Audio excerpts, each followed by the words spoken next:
Hello dear subscribers, today I will tell how you can easily fix your problem. So if you have problem failed to install macOS Big Sur, so how you can fix it?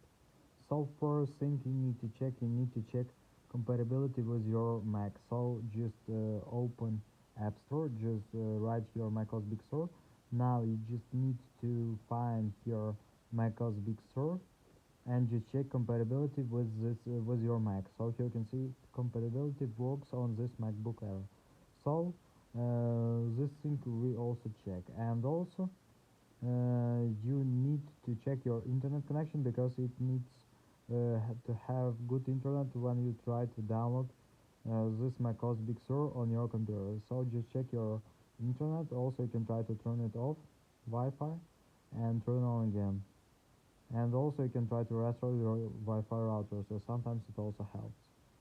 So thanks for watching, have a nice day, subscribe to my channel, click like and goodbye.